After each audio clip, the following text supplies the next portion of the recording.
నమస్తే మేడం. బాబు గారి పరిపాలన 5 సంవత్సరాలు ఎలా ఉంటుందంటారు? సూపర్గా ఉంటుందండి. ఎందుకంటే గతంలో ఈ 5 సంవత్సరాలు మనం పరిపాలన ఎలా ఉందని చూసాం. రాష్ట్రం అధోగతి పాలైంది. ఈసారి తను కానీ వచ్చుంటే మన రాష్ట్రం ఒరిస్తాను కాదు కదా, దాన్ని మించిపోయి పక్క రాష్ట్రాలకు వలసపోయే పరిస్థితి వచ్చిండేది. మహానుభావులు ప్రజలందరూ కూడా తెలుసుకున్నారు ఈ విషయాలు. తెలుసుకొని ఆయన గెలిపించడం వల్ల రాష్ట్రం సుభిక్షంగా ఉంటుందని మేము 100% నమ్ముతున్నాం. ఇసుక ఈ రోజు నుంచి ఫ్రీగా ఇస్తున్నాం అన్నారు కదా, దాని మీద మీ అభిప్రాయం? చాలా శుభ పరిణామం అమ్మా ఇది. గత ప్రభుత్వము ఇసుక దాదాపు 20-30 వేలు పెట్టి అసలు అదంతా డబ్బు పోసినా కూడా వైసీపీ వాళ్ళ కనుసన్నల్లోనే అదంతా తతంగం అంతా జరిగేది. ఈరోజు అతి సామాన్యుడు కూడా పోయి ఎక్కడ ఇసుక ఉందో అక్కడంతా తీసుకొని పోయి ఫ్రీగా తీసుకోవడానికి అవకాశం ఇచ్చారు. చూడండి, ఇది అద్భుతం అండి. ఇలా ఎవరైనా వాళ్ళ ప్రభుత్వంలో ఫ్రీగా ఇసుక ఇవ్వడం జరిగిందా? ఇంతవరకు ఎప్పుడూ లేదండి.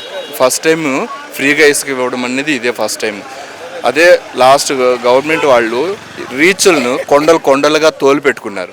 సామాన్యుడికి దొరికేది కాదు. అంతంత డబ్బులు పోసి కట్టుకోలేక భవన నిర్మాణ కార్మికులు చాలా దెబ్బతిన్నారు. అసలు కన్స్ట్రక్షన్ ఫీల్డ్ అనేది చాలా వెనకన పడిపోయింది. అదే ఈరోజు చూస్తే ఇంకా పురోగతి ఇంక నుంచి మనము చాలా బాగా చూడొచ్చు. నారా లోకేష్ గారి గురించి మీ అభిప్రాయం ఏంటండి? ఆయన ఐటీ కంపెనీలు తెస్తున్నారు కదా, దాని మీద మీ అభిప్రాయం చెప్పండి. సార్ మీద చాలా హోప్స్ ఉన్నాయి.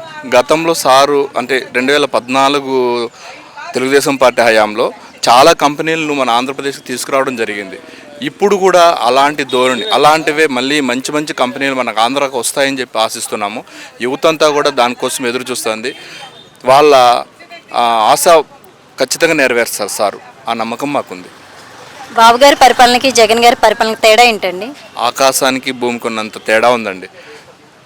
అంత తేడా ఉంది, మాటల్లో చెప్పలేము అసలు. బాబుగారు సూపర్ పరిపాలన. ఆయన విజన్ వేరు, ఆయన ఆలోచన వేరు, ఆయన ముందు జాగ్రత్తలు వేరు.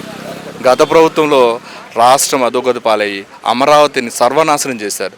ఇంకా అతని గురించి మాట్లాడడానికి అమరావతి ఫ్యూచర్లో ఎలా ఉండబోతుందంటారు? అద్భుతంగా ఉంటుందండి.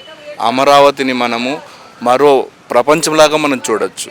అంత అద్భుతంగా నిర్మిస్తారని ప్రజలందరూ నమ్ముతున్నారు. కాబట్టే ఈరోజు తెలుగుదేశం పార్టీకి పట్టం కట్టారు. పవన్ కళ్యాణ్ గారి గురించి ఒక మాటలో చెప్పాలంటే ఏం చెప్తారు? మంచి నాయకుడు అండి. మంచి నిర్ణయం తీసుకున్నారు. ఓటు బ్యాంకు చేయకూడదని, ఇటువంటి తరుణంలో అరాచక ప్రభుత్వాన్ని తరిమికొట్టాలంటే ప్రతి ఒక్కరు చేయగలపాలని నిర్ణయం తీసుకున్నారు. చూడండి, చాలా అద్భుతం అండి. హ్యాట్సప్ అండి ఆయనకి. కూటమి ప్రభుత్వం కలిసి మొత్తం పనులన్నీ త్వరగా చేస్తున్నారు కదా, దాని మీద మీ అభిప్రాయం?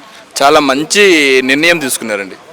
కూటమి బీజేపీ కావచ్చు, తెలుగుదేశం పార్టీ కావచ్చు, జనసేన కావచ్చు, మంచి నిర్ణయం తీసుకొని ఎవరైతే రాక్షసుడు ఉన్నాడో అతన్ని ఈ రాష్ట్రం నుంచి తరిమికొట్టాలంటే మనమందరూ కలవాలి, ప్రజలకు మంచి చేయాలంటే మనమందరూ కలవాలని చెప్పి తీసుకున్న నిర్ణయం అనేది చాలా అద్భుతం.